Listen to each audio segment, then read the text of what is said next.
Hello and welcome to Study IQ. मैं दिव्यांशी और आज मेरे साथ इस इंटरव्यू सेशन में जुड़े हैं बिहार से सौरभ कुमार जी, जिन्होंने एसएससी सीजीएल 2019 की एग्जामिनेशन क्लियर किया है एंड ये सिक्योर्ड ऑल इंडिया रैंक 756। इनको एक्साइज डिपार्टमेंट मिला है and that was his most preferable choice क्योंकि उनको अपने होम स्टेट में रहना था। चलिए अब सीधी बात करते हैं सौरभ से और जानते हैं उनका सफर एग्जामिनेशन क्लियर करने तक का, बिकॉज एसएससी से रिलेटेड बहुत सारे मिथ्स रहते हैं। एग्जामिनेशन साइकिल इतनी लंबी रहती है, 3 साल की एग्जामिनेशन। अगर ये वाली बात करें तो 2019 में शुरू हुआ, 2022 में रिजल्ट आया। तो बहुत सारे मेंटल ब्रेकडाउन, पेशेंस, परसिस्टेंस का ये खेल होता है एसएससी, अगर हम उसको इस तरीके से पुट अप कर सके। तो चलिए अब सौरभ से ही जानते हैं उनकी जर्नी जेनिथ तक पहुंचने तक की। थैंक यू मैम, आपके बधाइयों के लिए। और ये जो आपने बात बोली कि ये परसिस्टेंट चलता है एसएससी का, तो मेरे साथ ऐसा सीन था कि मैं 2015 से लगा हुआ था और 12th के बाद मैं 15 CHSL लगातार दे रहा था। मैंने 15, 16, 17, 18 और 19 CHSL दिया है और 19 की मैं डीवी में शामिल नहीं हुआ क्योंकि मेरा सीजीएल का तब तक आ गया था। तो ये आप कह सकते हो कि 7-8 साल मुझे लगे एसएससी क्लियर करने में। तो मैंने उसके बाद CHSL से लेके उसमें मैंने इतने फेलियर्स देखे हैं, मुझे लगता था कि मुझे कोई जॉब नहीं मिलेगी। उसके बाद ये सीजीएल 19 का जब टाइम आया तो ये आप कह सकते हैं, हाँ स्ट्रगल तो बहुत किया है मैंने इस मामले में, लेकिन ये है कि इट वॉज वर्थ इट। आप ये कह सकते हो कि हाँ, जो आखिर में जो मुझे सफलता मिली, जो रैंक मुझे मिली और जो मुझे पोस्ट चाहिए थी, जो मेरी प्रेफरेबल पोस्ट थी, क्योंकि मुझे होम मिनिस्टर चाहिए था, तो वो मुझे मिली। तो I am happy with it कि हाँ चलो, एक हैप्पी एंडिंग है इस स्ट्रगल की। सौरभ, जैसे हम बात करें इस एग्जामिनेशन की, 2015 में शुरू हुआ और फाइनली आपका सपना था 2015 से और फल 2022 में मिला। तो डेफिनेटली हम सक्सेस को तो देखते हैं, लेकिन मुझे लगता है कि जो सक्सेस के पीछे जो कहानी है, जो जर्नी है, उसको जानना और भी जरूरी है। तो थोड़ा सा बताएं कैसे इंक्लिनेशन हुआ एसएससी के लिए और फिर ये जर्नी कैसी रही आपकी, कितना उतार चढ़ाव आपने देखा, कैसे टैकल किया? हाँ मैम, एक्चुअली में जब मैंने 10th किया था तो हम मेरे 10th में ठीक ठाक नंबर आए थे। तो मेरे पापा एक फार्मर हैं और उनका सपना था कि बेटा अगर अच्छे जगह से पढ़ेगा या फिर अच्छी कॉलेज से पढ़ेगा तो उसका फ्यूचर अच्छा रहेगा। तो उन्होंने मुझे पटना भेज दिया था और मैंने वहाँ से फिर 12th किया। और हमारे यहाँ बिहार में क्या होता है कि या तो आप मेडिकल की तैयारी करो या तो आप IIT या फिर इंजीनियरिंग की तैयारी करो। तो मैं भी उसी भेड़ चाल में लग गया, 11th किया, 12th किया और मेरी मतलब बहुत गंदी परफॉर्मेंस रही थी उस टाइम और मुझे कोई कॉलेज नहीं मिला था। तो फिर मैंने एक अटेम्प्ट और ट्राई किया 13 में और उस बार भी जब मुझे कोई कॉलेज नहीं मिला तो फिर मैंने डिसाइड किया कि अब मैं इंजीनियरिंग नहीं करके एक सिंपल ग्रेजुएशन की डिग्री कर लेता हूँ और मैं जनरल कंपटीशन की तरफ आ गया। फिर मेरे एक दोस्त मिले और जिन्होंने मुझे एसएससी के बारे में बताया, मुझे कुछ पता नहीं था। उन्होंने बोला कि एक टीचर है, आप उनसे पढ़ो, एसएससी की तैयारी करो। और मैं धीरे धीरे एसएससी को जानने लगा और उस टाइम वो 2014-15 का टाइम था। और फिर मैंने वहाँ एक टीचर थे हमारे, उनसे मैंने कोचिंग शुरू करी और फिर मैंने 1 साल तक उनसे पढ़ा और एक साल 1.25 साल में मेरा कोर्स खत्म हो गया उनके यहाँ। और उसी टाइम मैंने इंग्लिश की भी कोचिंग शुरू करी और मुझे सच में कुछ आइडिया नहीं था कि किस टाइप के क्वेश्चंस आते हैं एसएससी में, क्या होता है। फिर मैंने CHSL 15 दिया क्योंकि मैं उस टाइम सिर्फ 12th पास था तो मैं CHSL ही दे सकता था। मैंने 15 दिया, मेरा प्री क्लियर हो गया और मैं बहुत खुश हो गया, अरे मैंने तो फर्स्ट अटेम्प्ट में निकाल लिया। लेकिन फिर मुझे पता चला कि आप अगर प्री क्लियर कर लेते हो या फिर आप डिस्क्रिप्टिव देके क्लियर कर लेते हो तो वो जरूरी नहीं है। एक कट ऑफ कुछ होता है, एक मेरिट लिस्ट होती है, आपको उसमें आना पड़ता है जॉब पाने के लिए। मुझे ये भी पता नहीं था। तो फिर मैंने 15 दिया। उस टाइम मेरी डिस्क्रिप्टिव मेरी खराब चली गई थी क्योंकि मेरी इंग्लिश अच्छी नहीं थी और फर्स्ट टाइम डिस्क्रिप्टिव आया था और मैंने वो इंग्लिश में लिखा था और मेरी डिस्क्रिप्टिव बहुत खराब गया था, मुझे 45 नंबर मिले थे और मैं आउट हो गया था। ऐसे मुझे टाइपिंग के लिए बुलाया गया था लेकिन मैं अपीयर नहीं हुआ था। फिर मैंने 16 दिया, 16 में मेरे सारे 8 नंबर से मेरा मेरिट आउट रह गया। मैं टाइपिंग पास था, Tier 1 Tier 2 सब चीज पास था। फिर 17 में मैडम ये 2019 के दिसंबर में रिजल्ट आया इसका फाइनल और मैं 0.5 नंबर से आउट हुआ हूँ। तो उस टाइम मुझे लग गया था अब तो लगता है कोई नौकरी नहीं मिलने वाली है। और उसी टाइम ये लकीली उसी टाइम 2019 सीजल का फॉर्म आया था।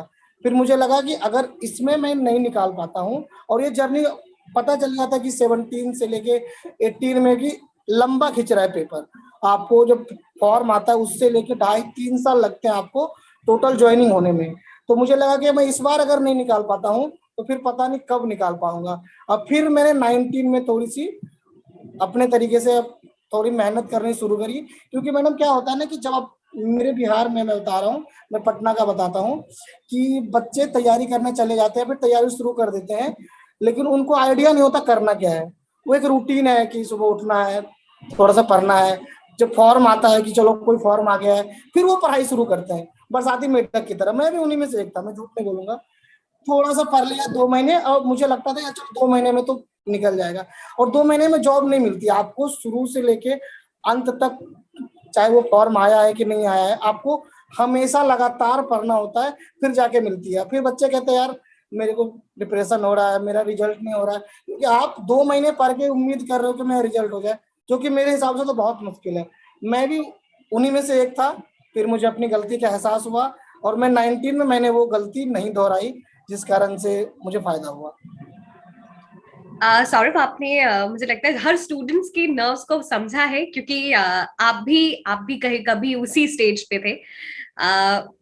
जैसे आपने बताया कि हम स्केड्यूल नहीं फॉलो करते, हम फॉर ग्रांटेड ले लेते हैं कई बार चीजों को कि फॉर्म अभी नहीं आया है, वी हैव सफिशिएंट टाइम, और टीयर 1 से पहले पढ़ लेंगे, टीयर 2 से पहले पढ़ लेंगे। तो ये चीजें को कहीं ना कहीं हमें फॉरगो करना है। उसके लिए क्या प्रॉपर स्केड्यूल आप सजेस्ट करते हैं सभी को, वो टाइमलाइन अपनानी चाहिए अपने एक्सपीरियंस से? मैं 2015 से मैं तैयारी कर रहा था, और ऐसा नहीं था मेरे पास। जब मैंने टीचर से पढ़ा था तो टीचर ने मुझे इतनी सफिशिएंट नॉलेज दी थी। मेरे टीचर थे सुजीत सर हैं, बहुत अच्छा पढ़ाते maths, and I am lucky to have him कि मैं जिंदगी में पहली बार जिस टीचर के पास गया, इतने अच्छे टीचर थे कि मुझे फिर किसी की ज्यादा हेल्प लेने की जरूरत नहीं पड़ी। ये एसएससी एक ऐसी जर्नी है कि आपको सबसे हेल्प लेनी पड़ती है, सीनियर से, यूट्यूब से, बहुत जगह। आप, मैं किसी एक को बोलूंगा तो वो बात नहीं, लेकिन जो मुझे शुरू में जो मुझे बेसिक मिला, तो मुझे पकड़ में आ गया था कि हाँ कहाँ कैसे क्वेश्चंस आते हैं। लेकिन इसमें क्या होता है मैडम कि आपको क्वेश्चन आना जरूरी नहीं है। अगर आपको क्वेश्चंस आते हैं तो आप एग्जाम क्लियर नहीं कर सकते, क्योंकि आपकी तरह जितने बच्चे बैठ रहे हैं उसमें 40 to 50% बच्चों को आता है क्वेश्चन करना। लेकिन इम्पोर्टेंट मेरे हिसाब से ये है कि आप उस पर, आप पे कितनी पकड़ है, कितनी जल्दी आप क्वेश्चन को कर लेते हो, क्योंकि वो 1 घंटे का जो पीरियड होता है प्री में और 2 घंटे का मेंस में, उसमें कितनी जल्दी आप कर पाते हो वो जरूरी है, और वो प्रैक्टिस से आती है। बच्चों को, मुझे भी लगता था कि मुझे तो मैथ्स आती है, पढ़ने की क्या जरूरत है, मैं सीधे एग्जाम दूंगा, एग्जाम तो निकल जाएगा। ना मैंने कभी मॉक्स में देता था ज्यादा, ना कभी मैंने कोई प्रीवियस ईयर प्रैक्टिस करके गया था, और मैं एग्जाम में जाता था, सफिशिएंट मार्क्स भी आ जाते थे, और टीयर 1 क्लियर भी हो जाता था। फिर लगता था चलो अब नौकरी मिल जाएगी। लेकिन यहीं के बच्चे धोखा खा जाते हैं। जो अच्छे बच्चे होते हैं, जो सिलेक्शन ले जाते हैं, वो 6,000, 7,000, 8,000 ही होते हैं। अगर आप टॉप 50,000 में आ रहे हो तो जॉब की गारंटी नहीं है। और आप थोड़ा भी अच्छा पढ़ने में, तो 50,000 में तो आ सकते हो, लेकिन आपको टॉप 1,000 के अंदर, या 500, या फिर 100 के अंदर आप मनपसंद पोस्ट चाहिए, तो आप, अभी तो ऐसा है कि कुछ कुछ डिपार्टमेंट में टॉप 100 पे आने पे भी आपको मनपसंद पोस्ट नहीं मिलती है। तो आपको उस हिसाब से मेहनत करनी पड़ेगी मेरे हिसाब से, कि आपको प्रॉपर शेड्यूल मॉक देना पड़ेगा, प्रीवियस ईयर को रिगरसली बार बार प्रैक्टिस करना होगा, जिससे कि आप एग्जाम हॉल में जब जाओ तो आपको पता हो कौन से क्वेश्चन है कि मुझे छोड़ देने हैं, इन क्वेश्चन को करना ही नहीं है, कौन से क्वेश्चन करने हैं। उस हिसाब से फिर आपको, आपकी एफिशिएंसी बढ़ेगी और आप अच्छा कर पाओगे पेपर में। बिल्कुल, बिकॉज कंपटीशन इतना है, एंड जिस तरीके से आप बता रहे थे ये स्केड्यूल फॉलो करना चाहिए, because now everybody who is preparing for the examination, looking at the stature of the examination, वो सीरियस हो रहे हैं। तो अगर आप सीरियस नहीं है अभी भी, तो शायद ये आप कहीं ना कहीं आप बैकफुट पे हैं। ये आप कह सकते हो कि आपको इस एग्जाम को आप ऐसे ले रहे हो कि चलो ठीक है, मैं दूसरा पेपर भी, एनटीपीसी भी देख रहा हूँ, बैंक भी देख रहा हूँ, एसएससी भी दे देता हूँ, और उसमें उम्मीद करते हो सफलता, तो वो नहीं मिलने वाली है। आई थिंक ये बहुत इंपॉर्टेंट है सभी को समझाना कि एग्जामिनेशन की साइकिल लंबी हो सकती है, लेकिन आपको प्रिपरेशन पहले से करनी है। अब जैसे एग्जामिनेशन साइकिल की हमने बात की, 3 साल की एग्जामिनेशन साइकिल अपने आप में होती है। उस बीच बहुत सारा प्रेशर डेवलप होता है, बिकॉज यू आर एक्सपेक्टेड कि आपको तुरंत एक जॉब मिल जाए, और 3 साल का समय एक ही एग्जामिनेशन में इन्वेस्ट करना, अगर कहीं पे भी कुछ मिस हुआ तो फिर से वो एग्जामिनेशन साइकिल में आना, वो थोड़ा सा टफ होता है। तो how did you handle it, और किन गलतियों से बचना है ताकि फिर कहीं पे भी वो मिस ना हो और उसी वन गो में क्लियर हो जाए एग्जामिनेशन मोस्टली? ठीक है मैम, एक्चुअली में जब जब आप प्रिपरेशन शुरू करते हो, मेरे हिसाब से सबसे पहले तो आपको पता होना चाहिए कि क्या सिलेबस है। किसी भी एग्जाम को आपको सिलेबस पता होना चाहिए। आप सबसे पहले जितना भी सिलेबस है उसको कंप्लीट कर लो। उसको जब पूरा कंप्लीट कर लो, उसके बाद आप उसके प्रीवियस ईयर को देखो कि किस टाइप के क्वेश्चन वो पूछ रहे हैं और कैसे वो चेंजेस कर रहे हैं उन क्वेश्चनों में। उसमें आप इतनी महारत हासिल कर लो कि अगर वो थोड़ा मोड़ा इधर उधर चेंज भी करते हैं तो आप उन क्वेश्चनों को कर लो। लेकिन इतना काफी नहीं इस एग्जाम को निकालने के लिए, क्योंकि ये जो आप कर रहे हो सामने वाला बच्चा वो वही कर रहा है। तो उसके बाद क्या होता है कि इसके बाद आती है मॉक्स की बात। आप जैसे आप रियल एग्जाम 1 घंटे का होता है, वो आपका पूरा 1 साल डिपेंड करता है उस पर। तो आप उस 1 घंटे को इतनी बार प्रैक्टिस करके जाओ, मेरे हिसाब से इतनी बार प्रैक्टिस करके जाओ कि वहां आपको वो लगे नहीं कि 1 घंटा मैं पहली बार या दूसरी बार दे रहा हूँ।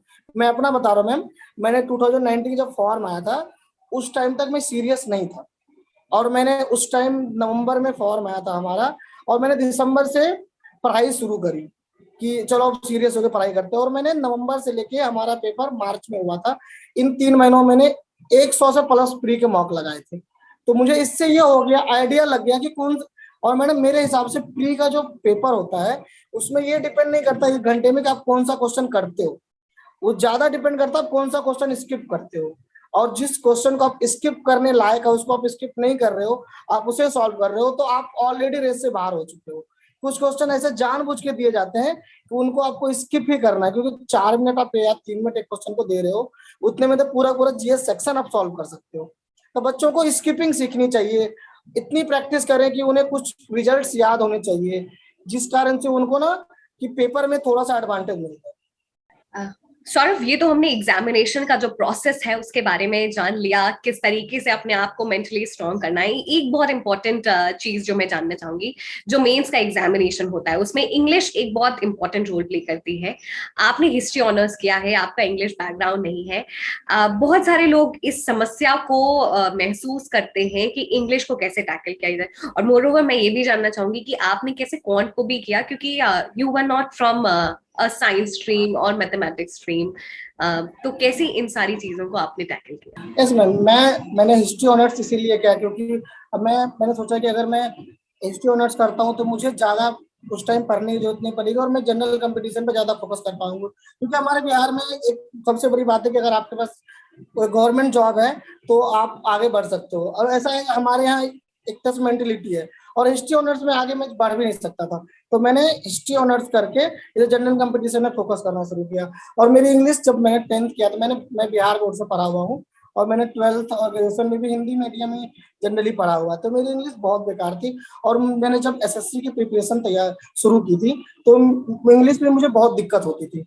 मैथ्स तो ठीक ठाक थी, लेकिन इंग्लिश में बहुत दिक्कत होती थी। तो फिर मैंने, एक तो है कि प्रीवियस ईयर को आप बार बार प्रैक्टिस करो। उसके बाद जब मैंने देखा कि मेंस में 200 क्वेश्चन आते हैं, और उसमें ये है कि आपको ऐसा जमाना अभी आ गया है, आपको 180 185 स्कोर लाने पड़ेंगे। तो उसके लिए आप, जब तक आपका कॉम्प्रिहेंशन सेक्शन मजबूत नहीं होगा, क्योंकि अगर आप इंग्लिश बैकग्राउंड से नहीं है तो वो उसमें आपको दिक्कत आएगी। तो उसके लिए मैंने न्यूज़पेपर पढ़ना शुरू किया। न्यूज़पेपर पढ़ना बहुत बोरिंग है, वो लोग कह देते हैं कि न्यूज़पेपर पढ़ो, लेकिन बहुत बोरिंग है और बहुत दिक्कत होती है। अब उसके बाद, और मैं 4 दिन पढ़ता था फिर छोड़ देता था फिर वापस करता था, क्योंकि मैं एक परफेक्ट स्टूडेंट नहीं था कि यार मैं लगातार पढ़ पा रहा हूँ। लेकिन आपको उसमें धीरे धीरे रमना पड़ेगा, न्यूज़पेपर पढ़ना पड़ेगा, प्रीवियस ईयर को बार बार लगाना पड़ेगा, जिससे क्या होगा कि आपको थोड़ा सा आइडिया लगेगा कि हाँ आप इंग्लिश को थोड़ा थोड़ा सीख रहे हो। और मेरे हिसाब से इसमें मॉक्स भी बहुत हेल्प करते हैं कि अगर आपको किसी सेक्शन में दिक्कत हो रही है कॉम्प्रिहेंशन में या फिलर में, तो उसको आप वापस जाके सीख के वापस आओ और फिर उसमें मॉक्स में उस मेथड को लगाओ, उस हिसाब से आप आगे बढ़ सकते हो। I think this is very valuable advice सभी के लिए, क्योंकि इंग्लिश एक थोड़ा सा ऐसा लगता है कि हो जाएगा, लेकिन जब नहीं होता है, आपने जैसे बताया कि लोग बता देते हैं कि न्यूज़पेपर पढ़ना है, but it's not easy to read newspaper, perceive newspaper more over. Saurabh, एक और मैं चीज जानना चाहूंगी, क्योंकि एसएससी से रिलेटेड बहुत सारे मिथ है, क्योंकि ये बहुत ही one of the most aspirational yet the most competitive examination है। हमें लगता है कि हम मेहनत कर रहे हैं, बट मेहनत सही जगह लग नहीं पा रही है, और हम अपनी गलती नहीं फिर एनालाइज करते। तो आपको क्या लगता है कि what is the main reason behind this? Madam, मेरे हिसाब से हमारे जनरल कंपटीशन में क्या होता है कि हम घर से दूर रहते हैं, कोचिंग ज्वाइन कर लेते हैं, उसके बाद धीरे धीरे तैयारियां शुरू होती है। फिर हमें लगता है कि चलो हम स्ट्रगल कर रहे हैं, हम तैयारी कर रहे हैं, लेकिन एक्चुअली में क्या होता है कि हम उतना एफर्ट नहीं दे पाते जितना जरूरत है। बच्चे बहुत, मैडम मैं बहुत ऐसे बच्चों को देखा जो पढ़ते नहीं है, उन्हें लगता है कि वो स्ट्रगल कर रहे हैं, 4 साल से लगे हुए हैं, रिजल्ट नहीं हो रहा है, डिप्रेशन है, टेंशन है, घर में बहुत दिक्कत है।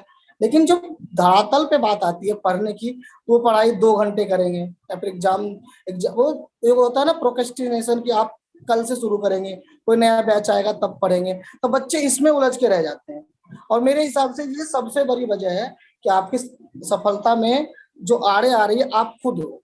अगर आप सही तरीके से, सही तरीके, मेरे हिसाब से कि आप सही एक प्रॉपर वे में अगर तैयारी कर रहे हो, तो सीजीएल एक ऐसा कोई पेपर नहीं है कि आप नहीं निकाल सकते हो। सुने में बहुत लगता है कि सीजीएल यार कितना हार्ड होगा, लेकिन आप एक प्रॉपर सही तरह से शेड्यूल बना के अगर आप तैयारी शुरू करते हो, तो आप थोड़ा टाइम लगेगा आपको। अगर अगर मेरी तो हिंदी बैकग्राउंड से हो या फिर आपकी मैथ उतनी स्ट्रांग नहीं है, तो आपको थोड़ा टाइम लगेगा। लेकिन मेरे हिसाब से इस एग्जाम में इंटेलिजेंस से ज्यादा ना मेहनत की जरूरत है। आप थोड़ा मेहनत करोगे तो आप वहां निकल अरे देर में।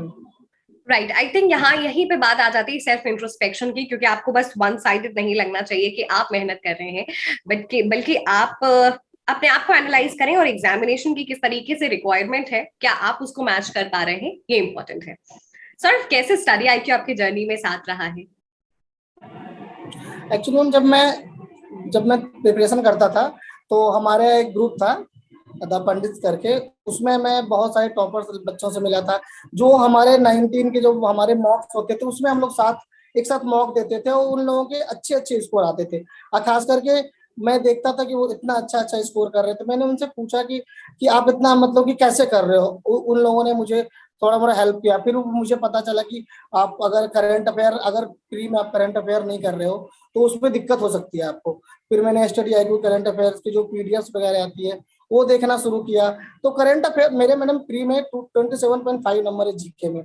और मेरे हिसाब से कि जीके एक ऐसा ऐसा ऐसा हिस्सा है प्री का, जो कि अनसंग हीरो है, जो कि आपको टॉपर भी बना सकता है और आपकी रैंक को बहुत नीचे भी ला सकता है।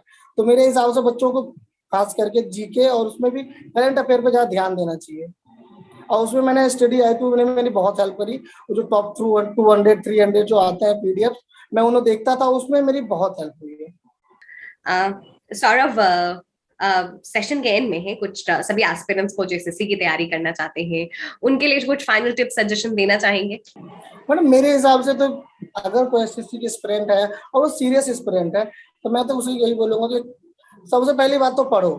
बच्चे पढ़ते नहीं है, और आप सही तरीके से अगर पढ़ रहे हो, तो मेरे हिसाब से कि आप क्वेश्चन सबको आता है। मेरे हिसाब से मेरा सबसे बड़ा मंत्र था मेंस के लिए खास करके, आप क्वेश्चन जो कर रहे हो उससे ज्यादा आप ये सीखो कौन सा क्वेश्चन स्किप करना है, कैसे क्वेश्चन को 1 गो में नहीं 2 गो में या 3 गो में करना है। जिससे क्या होगा कि आपको सारे क्वेश्चन हो जाएंगे, और जो छूट भी जाएंगे वो आपकी सफलता में आरे नहीं आएंगे। तो मेरे हिसाब से स्किपिंग है और प्रैक्टिस है और मॉक्स है। बच्चे अगर इतना करते हैं तो ये कोई रॉकेट साइंस नहीं है, आप आराम से कर सकते हो। Thank you so much Saurabh, बहुत ही वैल्यूएबल टिप सजेशन रहे हैं। पूरी टीम की तरफ से ढेर सारी शुभकामनाएं। Thank you for joining us in this interview session.